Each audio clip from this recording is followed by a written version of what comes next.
네, 오늘 우리는 그리스도인으로서 지금 이 자리에 있습니다. 그리스도인은 예수 그리스도를 믿음으로 말미암아 하나님의 특별한 은혜를 받은 자들입니다.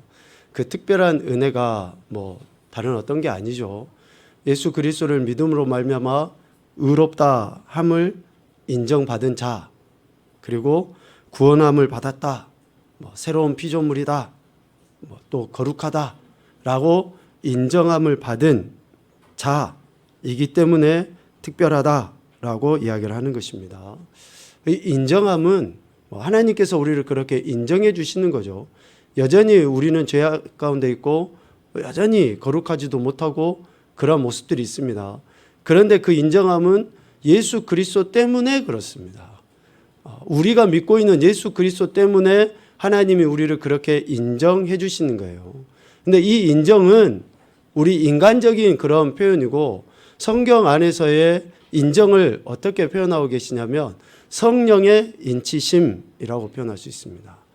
성령의 인치심으로 인해서 우리는 여전히 죄악 가운데 있고 거룩하지도 못하지만, 우리가 예수 그리스도를 믿음으로 인해서 하나님께서 우리를 그렇게 인정해 주시는 거예요. 구원받았다, 너희는 새로운 피조물이다, 또 너희는 내 것이다, 이렇게 이제 다 성경 안에서 다양하게 그렇게 표현을 하는 거죠. 그러니까 성령의 역사하심으로 예수 그리스도를 구원자와 왕으로 고백하고 예수 그리스도의 말씀을 삶 가운데서 지켜나가는 그런 삶을 살아가는 자들이 그리스도인인 것입니다. 여기에서 예수 그리스도의 말씀을 삶의 기준으로 삼고 살아간다 라고 할 때에, 예수 그리스도의 말씀은 신약 성경에 우리가 보면 그렇잖아요. 사복음서에 보면 예수님의 말씀을 어떤 색깔로 표현해 놨습니까? 대부분 이렇게, 다른 것은 검정색으로 되어 있는데 약간 붉은색 글씨로 예수님의 말씀을 표현해 놨어요. 그 부분만 예수님의 말씀이냐? 아니죠. 아닙니다. 예수님의 말씀을 삶의 기준으로 삼고 살아가는데, 이 예수님의 말씀을 두 가지의 영역으로 나타내 볼 수가 있습니다. 첫 번째는 예수님의 존재예요. 존재. 두 번째는 예수님의 사역입니다.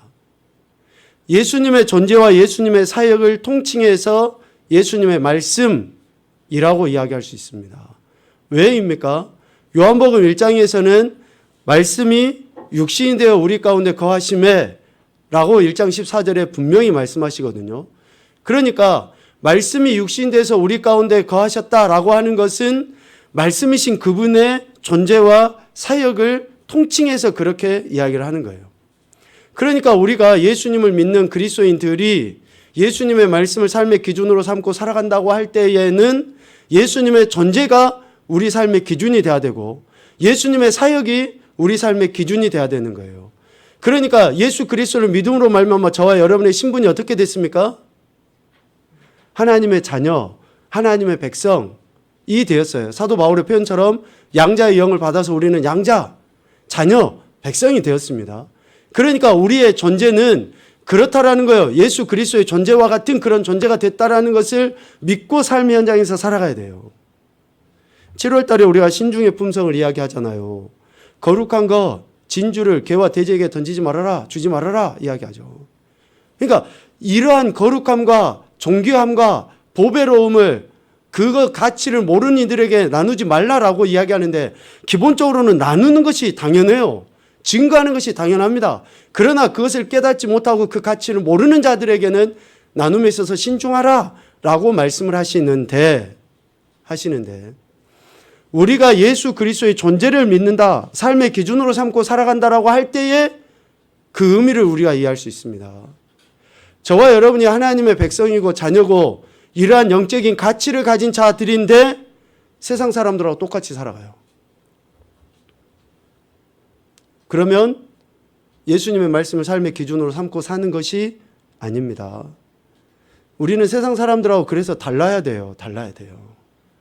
세상 사람들이 다 넓은 길로 가더라도 우리는 비록 좁아도 주님이 가라 하시는 그 길을 가는 거예요. 이게 우리의 가치를 스스로 증명해 보이는 거예요. 남들이 다 사기쳐서 돈을 벌더라도 우리는 좀 가난해도 사기를 쳐서는 안 되는 거죠. 남들이 다 거짓말로 뭔가 술수를 써서 자기의 명예를 얻으려고 해도 우리는 세상에서 명예가 좀 떨어져도 그렇게 해서는 안 된다라는 거예요. 이게 예수 그리스도의 존재를 우리 삶의 기준으로 삼고 살아가는 겁니다. 예수님은 하나님이시고 하나님의 아들이심에도 불구하고 그 존재의 가치를 증명하기 위해서 멸시천대 고난 십자가에 죽임 당하시기까지 하신 거예요. 그러니까 우리가 예수님을 믿는다라고 할 때의 믿음은 예수님의 존재를 내 삶에서 드러내는 그런 가치를 나타내 보여야 된다라는 겁니다. 지난 주일날 이야기했죠. 적정한 타협, 합리화. 우리는 별 생각하지 않고 씁니다. 여러분, 적당하게 타협하는 거 신앙 결코 하나님이 기뻐하시는 신앙이 아니죠. 여러분, 신앙에선 제가 해보니까요, 밀어붙여야 되겠더라고요. 조금만 틈을 주잖아요. 그러면 안 돼요. 얼마나 우리의 육이, 즉 어둠의 권세, 공중의 권세 잡은 자가 우리의 육체가 하나님 앞에 굴복하지 못하도록 얼마나 교묘하게 우리를 넘어뜨리려고 하는가. 그래서 예수 그리스도의 존재를 독생자이시고 하나님의 아들이시고 곧 하나님이신 그 예수 그리스도의 존재를 우리 삶에서 드러내 보여야 된다라는 것이고, 두 번째는 예수님의 사역이라고 이야기했죠. 예수님의 말씀은 예수님의 사역입니다. 사역. 동정녀 마리아를 통해서 이 땅에 탄생하신 것, 그리고 수없이 많은 기적과 이적과 능력을 보여주신 것, 결국 십자가에서 죽임 당하시고 부활하시고 승천하시고 하는, 재림은 아직 우리가 모르니까 이 승천하심까지의 예수 그리스도의 사역을 우리 삶에서 드러내 보이는 거예요. 예수님을 믿는 자들은 해를 당하지 않죠. 예수님을 믿는 자들은 동일한 능력을 두시고 더 큰 일을 할 수 있다라고 주님 말씀하셨어요. 예수 그리스도를 믿는 자들은 예수님의 죽으심처럼 우리도 죽었다라고 말씀하셨어요. 예수님 믿는 자는 예수님과 함께 똑같이 살아났다라고 말씀하십니다. 그러니까 우리가 예수님의 말씀을 믿는다라고 하는 것은, 삶의 기준으로 삼고 산다고 하는 것은 그 예수님의 사역을 우리 삶 가운데서도 여전히 동일하게 드러내 보일 때에 예수님을 믿는다라고 이야기하는 거예요. 그러니까 예수님 믿는 사람들은 귀신도 쫓아내고 병도 고치고 또 각종 방언도 하고 여러 가지 일들을 은사를 할 수 있어요. 보다 더 분명하고 명확하게 예수님이 십자가의 죽으심처럼 우리도 죽어야죠. 예수님이 다시 살아나심처럼 우리도 살아나야죠. 우리 삶의 현장에서 그러는 거예요. 자, 앞서 말씀드린 이런 각양의 은사들은 저도 없고 아마 여러분들도 없는 것 같아요. 있는 사람은 손 들어보세요. 저는 없는 것 같아요. 막 귀신도 못 쫓아내고 막 그런 것 같아요. 병도 잘 안 고쳐지는 것 같아요. 제가 막 기도해도. 은설이는 배 아프다 그러면 아빠 배 아파요 하고 오면 제가 이제 이렇게 쓱쓱 문 떼주면서 기도하면, 기도해주고 화장실 갔다 와 그러면 나았다라고 말하니까 그게 치유의 은사인지는 모르겠습니다만은 하여튼 그런 은사는 전 잘 없는 것 같아요. 그런데 예수님께서 이 땅에 오셔서 하신 최후의 사역이 뭡니까? 십자가에서 죽임당하시면서요. 십자가에서 죽임당하면서 예수님이 가상칠언 마지막 7번째 하셨던 말씀이 어떤 말씀입니까? 다 이루었다. 예수님이 죽으시면서 다 이루셨다라는 거예요. 그러니까 실질적으로 우리가 귀신도 못 쫓아내고 어떤 은사들도 못 행해요. 그런데 진짜 우리가 예수 그리스도를 믿는 자로서 다 이루면 뭡니까? 예수 그리스도 안에서 죽을 때 우리도 다 이룬 것입니다. 내가 죽지 않고 살아있는데 예수님의 사역을 우리가 믿는다라고 이야기하는데 예수님은 십자가에서 죽으셨는데 나는 죽지 않고 살아있어요. 여전히 내가 살아서 내 감정대로, 내 감각대로, 상황대로, 형편대로 하면서 믿는다고 이야기해요. 예수님의 사역을 믿고 따른다라고 입술로는 이야기해요. 여러분, 이건 매우 심각하고 앞뒤가 안 맞는 거 아닙니까? 그래서 우리가 예수님의 말씀을 삶의 기준으로 삼고 산다라고 할 때는 이 두 가지의 영역입니다. 예수님의 존재를 우리는 믿고 예수 그리스도로 말미암아 내가 하나님의 백성 자녀가 됐다라는 이 정체성, 이 존재를 어떤 상황이든지 환경이든지 형편이든지 간에 드러내 보이는 거예요. 여러분, 돈이 조금 부족했고 남들보다 허름한 옷 입으면 어떻습니까? 우리가 돈이 좀 부족해서 남들보다 좀 작은 차 타면 어떠냐고요.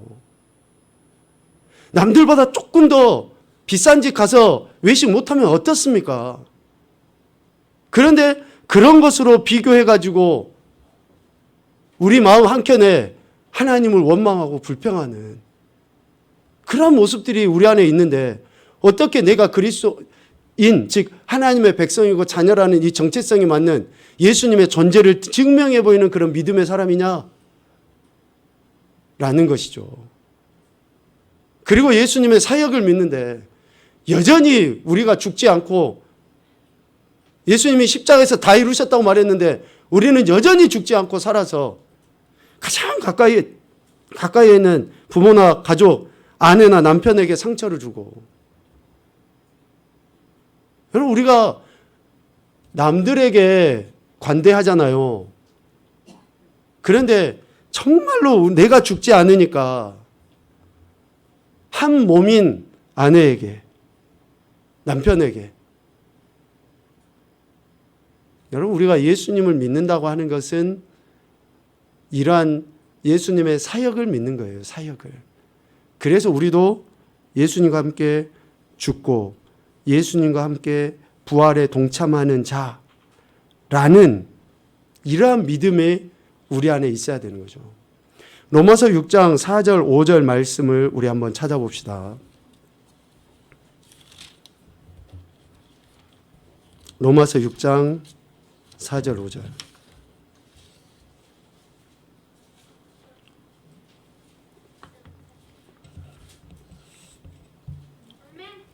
아멘. 우리 6장 4절 5절, 로마서 6장 4절 5절입니다. 로마서 6장은 펴놓으시고 우리 한번 읽어보죠. 그러므로 우리가 그의 죽으심과 합하여 세례를 받음으로 그와 함께 장사되었나니 이는 아버지의 영광으로 말미암아 그리스도를 죽은 자 가운데서 살리심과 같이 우리로 또한 새 생명 가운데서 행하게 하려 함이라. 만일 우리가 그의 죽으심과 같은 모양으로 연합한 자가 되었으면 또한 그의 부활과 같은 모양으로 연합한 자도 되리라. 아멘. 예수 그리스도의 죽으심과 연합한 자가 돼야지만이 예수 그리스도와 연합한 자로서 부활이 있습니다. 죽음 없는 부활은 있을 수 없습니다. 죽어야지만이 부활하는 거예요. 예수 그리스도께서 죽으셨기 때문에 부활하셨고 우리가 예수 그리스도와 연합하여 죽어야지만이 부활하게 됩니다. 그래서 예수님은 십자가에서 죽임 당하심으로 다 이루셨다라고 말씀하시는 거예요. 자, 그러면 왜 우리가 예수 그리스도와 함께 죽어야 하는가? 왜 죽어야 하는가? 6절에 해답이 있습니다. 우리 6절 말씀 같이 보죠. 우리가 알거니와 우리의 옛사람이 예수와 함께 십자가에 못 박힌 것은 죄의 몸이 죽어 다시는 우리가 죄에게 종노릇 하지 아니하려 함이니. 아멘. 왜 우리가 예수님과 함께 십자가에 죽어야 됩니까? 왜 죽어야 돼요? 아니, 여전히 우리의 옛날 사람들도 좀 살아있고 그러면서 적당히 그냥 좀 교회도 다니고 예수도 믿고 좀 그러면 좋지. 왜 우리가 굳이 이렇게 힘들고 어렵고 하는 것을 해야 되느냐? 라고 말할 수 있지만 예수님과 함께 죽어야 될 그 이유는 다시는 죄에게 종노릇하지 않게 하기 위해서.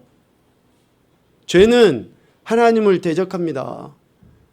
하나님을 대적하는 세력에 굴복해서는 안 되기 때문에 우리 안에 있는 죄, 즉 우리 자아가, 우리가, 내 자신이 죽어야 되는 거죠. 내 자신이 죽지 않으면 여전히 죄의 종노릇하고 하나님을 대적하는 자가 되니 죽어야 된다라는 거예요. 죽어야 된다. 자, 그러면 또 한 가지. 왜 예수 그리스도와 함께 다시 살아났는가?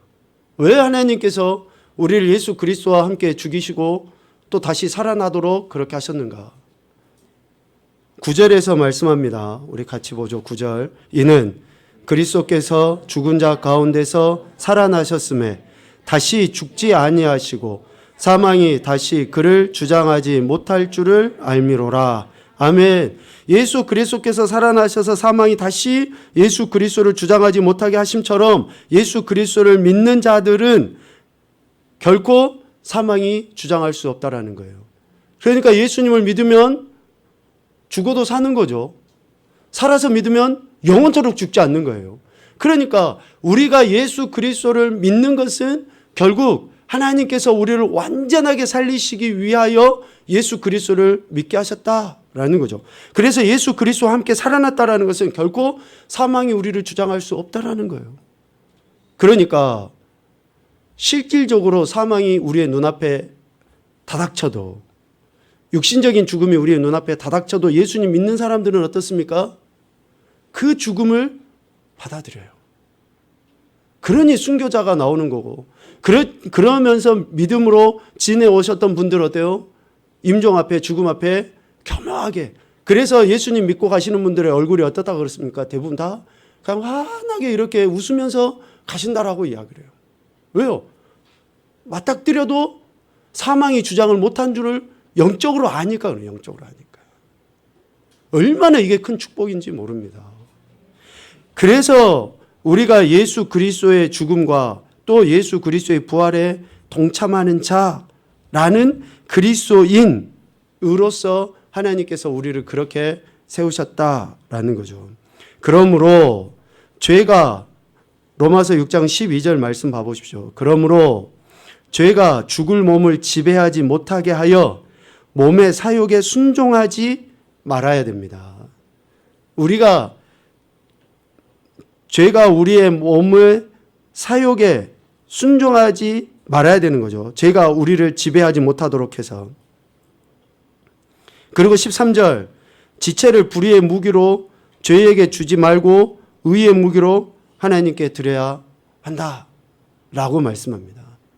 그러니 우리는 예수 그리스도를 믿음으로 이러한 은혜들 가운데서 또한 사명 가운데서 살아가는 그리스도인이라고 이야기를 하는 거예요. 그래서 결국 그리스도인은 예수님과 함께 죽고 예수님 안에서 사는 자들이 그리스도인입니다. 죽어야 됩니다. 네. 아멘. 네. 죽어야 돼요. 내가 죽어야 됩니다. 내가 죽지 않으면 결코 어떤 기적도 이적도 능력도 가치도 증명해 보일 수가 없습니다. 예수님을 잡아 죽이려고 할 때 제자들이 칼을 빼기도 하고 방해하려고 하고 그랬을 때 예수님 뭐라고 말씀하십니까? 12군단이나 더 되는 영들을, 영이라니까요, 영. 우리는 인간은 잽도 안 되는 그런 영을 구하시면 하나님께서 보내실 텐데, 예수님은 표현이 좀 그렇지만 정말 하찮디 하찮은 우리 인간들이 침 뱉고 뺨 때리고 채찍질하고 할 때 그냥 그대로 다 당하셨어요. 왜 그렇습니까? 죽으셔야지만이 되니까 그런 거예요. 그럼 오늘 우리도 죽어야지 되니까 누군가가 우리를 무시하고 멸시하고 조롱하고 그래도 우리는 감당을 해야 돼요. 정말 힘들고 어렵습니다. 근데 해야 돼요. 그래서 하나님의 은혜를 구해야 되고, 앞서 서두에 말씀드린 것처럼 성령의 인침을 받았다라는 그 생각을 늘 마음속에 하면서 성령님의 도우심을 구하고 그것을 감당해야 돼요. 우리의 자아가 죽지 않으면 결코 죄의 종로를 하는, 하나님을 대적하는 그러한 인생으로 여전히 가치를 드러내 보이지 못하는 그런 인생이 되는 거죠. 그래서 오늘 갈라디아서 2장 20절에 분명히 말씀합니다. 오늘 본문 말씀 우리 다시 한번 같이 읽어봅시다. 내가 그리스도와 함께 십자가에 못 박혔나니 그런즉 이제는 내가 사는 것이 아니요 오직 내 안에 그리스도께서 사시는 것이라. 이제 내가 육체 가운데 사는 것은 나를 사랑하사 나를 위하여 자기 자신을 버리신 하나님의 아들을 믿는 믿음 안에서 사는 것이라. 아멘. 그래서 우리는 하나님께서 예수님 믿는 딱 그 순간 우리를 데려가지 아니하시고 육체 가운데서 우리가 살아가도록 하나님이 잠깐 허용하십니다. 어떤 사람은 70년일 수 있고 80년일 수 있고 어떤 사람은 미안하지만 열 몇 살도 안 될 수도 있고 그래요. 육체 가운데 살아가게 하셔요. 예수님 딱 고백하는 그 순간 하나님이 천국으로 안 데려가시고 육체 가운데 살게 하셔요. 왜 육체 가운데 살게 하시는가? 야, 네 고생 좀 해봐. 세상이 얼마나 험악한 줄 알지? 네 고생 좀 해봐. 이런 차원이 아니에요. 육체 가운데 사는 것은 오늘 말씀하잖아요. 나를 사랑하사 나를 위하여 자기 자신을 버리신 하나님의 아들을 믿는 믿음 안에서 사는 거예요. 믿는 믿음 안에서. 아, 왜 사도 바울이 여기에다가 두 단어를 겹쳐서 썼을까? 믿는 믿음 안에서 사는 것. 왜 이 두 단어를 겹쳐서 썼지? 라는 의문을 여러분 한 번씩 가지셔야 됩니다. 아니, 하나님의 아들을 믿음 안에서 사는 것이다. 믿는 것 안에서 사는 것이다. 라고 하지 않고 왜 믿는 믿음 안에서 사는 것이라 했을까? 저도 더 묵상해 보겠습니다. 모르겠어요, 정확하게. 여러분들도 한번 생각해 보십시오. 그러나 한 가지 중요한 것은 뭡니까? 예수 그리스도를 믿는 것은 어떠한 추상적인 거나 어떠한 감각적인 거나 어떠한 감정적인 것이 절대 아니라는 것만은 분명합니다. 왜 그렇습니까? 예수 그리스도와 함께 죽었다라는 것은 감정적인 정도의 죽음의 문제가 아닙니다. 또 실질적으로 우리 육체의 죽음 정도만을 의미하는 것도 아닙니다. 하나님께서 하나님의 형상대로 우리를 지으시고 즉 전인격적으로 우리를 거룩한 존재로 하나님께서 세워가시기 위하여 예수 그리스도를 보내셨기 때문에 우리의 지정의가 예수 그리스도 안에서 죽고 그 예수 그리스도를 믿는 믿음이 우리의 삶을 이끌어가도록 하기 위해서 우리를 아직 육체 가운데 두셨다라고 할 수 있습니다. 그래서 예수님 믿는 것을 어떤 감정이나 어떤 감각 정도로만 여겨버리면 하나님의 그 전인격적인 우리에게 베풀어 주신 그 전인격적인 은혜를 우리가 경험하지 못하게 됩니다. 그래서 그리스도인은 결국에는 그렇습니다. 하나님의 아들을 믿는 믿음 안에서 사는 자가 그리스도인이라는 거죠. 오늘 저와 여러분이 두 가지 영역에서 점검을 해야 되는데 오늘은 먼저 속사람에 대해서 하고요. 다음 주에 그 겉사람에 대해서 우리가 이야기를 해보려고 합니다. 내가 정말로 하나님의 아들 예수 그리스도를 믿는 믿음 안에서 살고 있는가? 라는 것을 점검을 해야 돼요. 즉 나의 속사람 영역에서 첫 번째, 나의 속사람은 늘 그리스도와 교통하고 있는가? 내가 늘 예수 그리스도와 교통하고 있는가? 사도 바울이 데살로니가 교회에 편지할 때에 5장 17절에 쉬지 말고 기도하라 라고 권면했잖아요. 쉬지 말고 기도하라. 그럼 밥도 먹지 말고 일도 하지 말고 그냥 주구장창 교회에 나가서 기도만 해. 이런 차원이 아니잖아요. 사도 바울이 이 편지를 쓸 때 당시하고 지금하고 별반 다르질 않아요. 사람들 사는 거는. 그런데 왜 쉬지 말고 기도해라 했을까? 기도는 무조건 하루에 1시간 이상씩 해야 돼. 이렇게 정해놓은 것도 아니에요. 쉬지 말고 기도하라 라고 말씀합니다. 이 말씀은 우리가 계속 하나님께 이야기를 하면서 혹은 계속 그분의 말씀을 들으면서 살아야 한다라는 뜻을 이야기하는 게 아니에요. 계속 어떤 시간적인 차원의 의미를 이야기하는 게 아닙니다. 사람들과 친밀한 관계를 맺는 것이 끊임없이 이야기나 경청을 요구하지 않는 것하고 똑같아요. 우리는 친구 그러면 매일 만나고 매일 밥을 같이 먹고 매일 뭔가를 똑같이 행해야지만이 친구라고 착각을 합니다. 결코 그렇지 않아요. 여러분 우리가 흉내도 잘 못 내지만 우리가 남들을 위해서 하는 기도를 중보기도라고 이야기하죠. 진짜 중보자는 예수 그리스도밖에 없는데 우리가 그분의 은혜로 중보적인 기도를 하는 그러한 삶을 살아갈 때에 어떻습니까? 자주 못 만나요. 그런데 그 사람 이름을 부르면서 생각하면서 우리가 자꾸 기도하잖아요. 그러면 어때요? 한 1년 뒤에 어차피 우연찮게 만났는데 그냥 엊그저께 본 것 같이 굉장히 친밀함을 느끼기도 하고 그러거든요. 특별히 선교사님들 위해서 우리가 기도할 때 잘 얼굴도 못 봐요. 그런데 그분들을 위해서 지속적으로 자주 기도해 놓으면 그분들이 한번 교회식 방문할 때 어떻습니까? 엄청 반갑고 그냥 그 자주 만났던 것과 같은 친밀함을 느끼게 되는 거예요. 지금 그 이야기를 하는 겁니다. 우리는 친한 친구와 함께 즐거움을 누릴 때 때로는 말하지 않아도 충분히 편안함을 느낀다. 바울이 말하는 것도 바로 이것이에요. 이거. 쉬지 말고 기도하라 라고 하는 그것은 늘 계속적으로 그리스도를 의식하는 자세를 가져라 라는 거예요. 그리스도를 의식하는 자세. 늘 생각을 하라는 거예요. 의식. 그리스도를 생각하는 거. 이게 쉬지 않고 기도하는 겁니다. 그리스도를 의식하는 자세. 속사람은 늘 나는 그리스도와의 계속적인 교통을 바라고 있는가? 내가 줄곧 그분과 함께 이렇게 동행하고 있는가? 라는 것을 우리가 어떻습니까? 지속적으로 생각을 하는 거예요. 여러분, 상사병 같은 거 있잖아요. 상사병.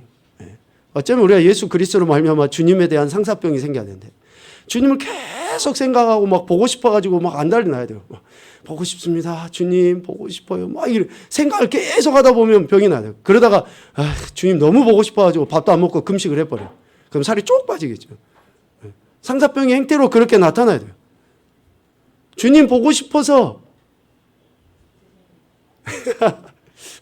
우리가 그러지를 못해요. 막 주님에 대한 그 막 상사병이 걸리질 않는 거예요. 왜? 생각을 잘 안 하니까.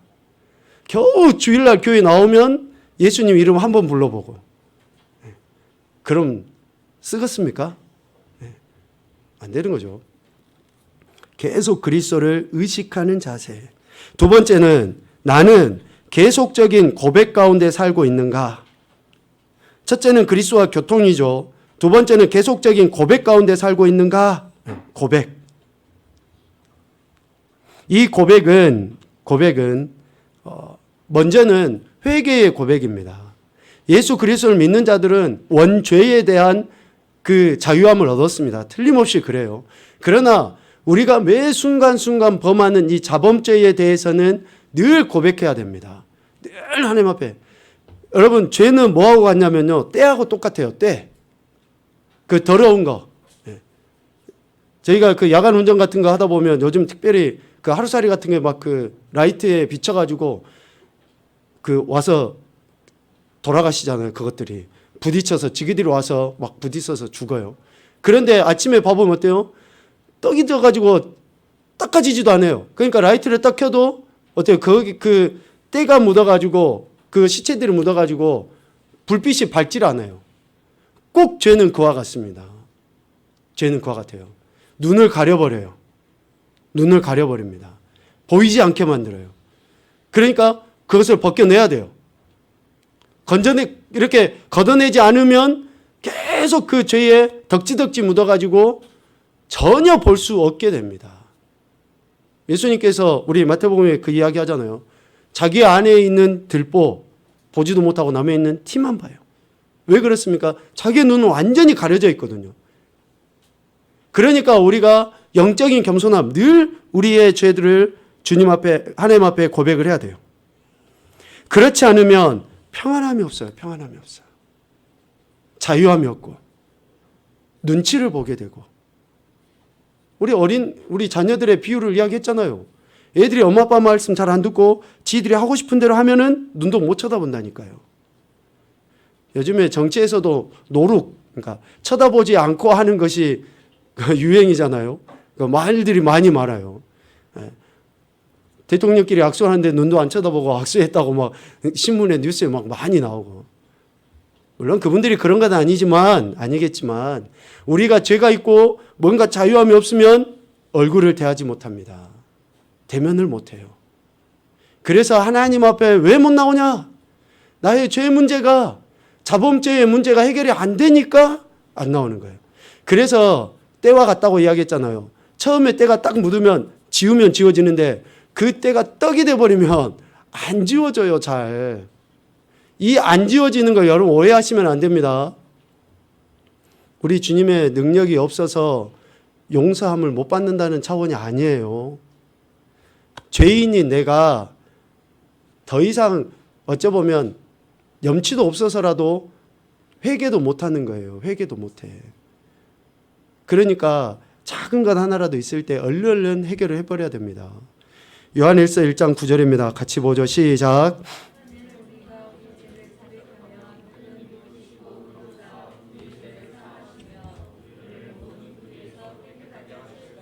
아멘. 그래서 우리가 죄를 고백할 때에, 즉 이 계속적인 고백 가운데 삶을 살 때에 우리의 속사람이 예수 그리스도와 함께 죽고 예수 그리스도와 함께 사는 그런 삶을 살아가게 된다라는 거죠. 자기 죄를 고백할 필요가 있다. 우리는 자기 죄를 고백할 필요가 있다. 그래서 바로 그 자세는 그분의 용서를 얻게 할 뿐만 아니라, 우리가 죄를 고백하잖아요. 그러면 그분의 용서를 얻게 할 뿐만 아니라 그분을 기쁘시게 하기도 한다. 아이들이, 부모는 아이가 잘못한 걸 알아요. 그러면 잘못했어요 하고 오면 어때요? 용서해 줄 뿐만이 아니라 그것이 부모를 기쁘게 하는 거예요. 근데 계속 감추고 숨기고, 우리가 전능하신 하나님 찬양을 하면서 계속 우리가 하나님 앞에 눈 가리고 아웅식으로 막 그렇게 해요. 그러니까 자유가 없어요, 자유가. 여러분, 우리가 해결을 해야 됩니다. 해결하지 않고는 자유함이 없는 거예요. 그래서 이런 계속적인 고백 가운데 살아가는 거예요. 계속적인 통일 가운데 산다면 우리는 계속적으로 하나님과의 관계 안에 있게 됩니다. 계속적인 하나님과의 관계 안에 있게 돼요. 그래서 기쁨으로, 감사로, 또 찬양하며 자유함 가운데 나갈 수 있게 되는 거죠. 셋째, 나는 그리스도께서 나의 생각을 주장하시는 가운데 살고 있는가? 나의 생각을 주장하시는 가운데 살고 있는가? 우리 생각 속에서 늘 하나님을 의식하고 있는가? 라는 그런 질문으로도 바꿀 수 있습니다. 첫 번째 이야기했었죠. 그리스도와의 교통, 즉 그리스도를 의식하는 자세라고 했는데, 내가 늘 하나님을 의식하고 있는가? 즉 내 생각을 하나님이 주장하고 계시는가? 라는 것을 생각을 해야 되는 거예요. 내 생각이 그리스도에게 굴복이 안 돼 있는데, 그래서 우리는 예수 그리스도를 믿을 때 흔히 우리가 그 이야기를 하잖아요. 믿음은 단순한 지적인 동의가 아니에요. 내가 알고 있는 차원에서 아 그러셨어요 라고 하는 지식적인 동의가 절대 아니라는 겁니다. 앞서도 말씀드렸듯이 우리는 전인격적인 존재로 만드신 것은 지적인 동의 반드시 필요합니다. 그리고 감정적인 인정 반드시 필요해요. 그리고 거기에 더불어서 뭐가 필요합니까? 의지적인 결단이 반드시 있어야지 돼요. 그러할 때에 내가 내 의식 속에 주님을 늘 의식하며 살아가도록 하는 거예요. 주님을 의식하지 않는 자들, 의지적인 결단을 하지 않는 자들은 굳이 하나님 말씀 보지도 않겠죠. 여러분, 시간 내서 하나님 말씀 읽어보는 게 쉽습니까? 쉽지 않잖아요. 잘 안 돼요. 그러니까 우리가 의지적으로, 의식적으로 그것을 행하도록 주님의 은혜를 구하고 시간을 따로 떼서 드리고 하는 이런 행동들이 있어야 되는 거죠. 그러할 때에 우리는 주님을, 하나님을 내가 의식하고 있다라는 것을 인식하게 돼요. 의식하고 있다라는 것을 인식하게 돼요. 꿈에서라도 주님 만나 주십시오 하고 그냥 잠만 쿨쿨 자면 그냥 잠보가 되는 거예요. 잠보라는 말 아십니까, 여러분? 잠탱이가 되는 거예요, 잠탱이가. 잠충이가 되는 거예요. 아니, 꿈에서라도 주님 만나 주십시오 해놓고 잠만 자면은 그러죠. 우리가 진짜 주님을 만나고 싶으면 어때요? 성경을 펴서 눈으로 읽고 암송도 해보고 묵상도 해보고 찬양도 해보고 해야 되는 거 아닙니까? 이게 하나님을 의식하는 거예요. 자, 고린도후서 10장 5절 말씀, 중요한 말씀이죠. 우리 이 말씀 몇 차례 나눴습니다. 같이 보죠. 하나님 아는 것을 대적하여 높아진 것을 다 무너뜨리고 모든 생각을 사로잡아 그리스도에게 복종하게 하니. 아멘. 오늘 우리의 생각을 사로잡아서 그리스도에게 복종시켜 버려야지 됩니다. 이 그리스도에게 복종시킨다라고 하는 것은 내 육이 강하여서 영적인 일을 하지 못하게 할 때 그것을 꺾어버리는 거예요. 내 감정이 충만해서 에이 오늘은 교회 안 가. 막 이렇게 한다든지 에이 기분 상해서 안 해. 이렇게 하는 그 감정을 꺾어버려야 되는 거예요.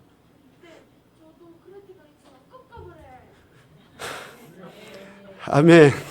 네, 저도 그랬어요. 정훈아 목사님도 그랬어. 그런 감정이 막 일어나는데 그래. 우리가 진짜 그래야 돼요.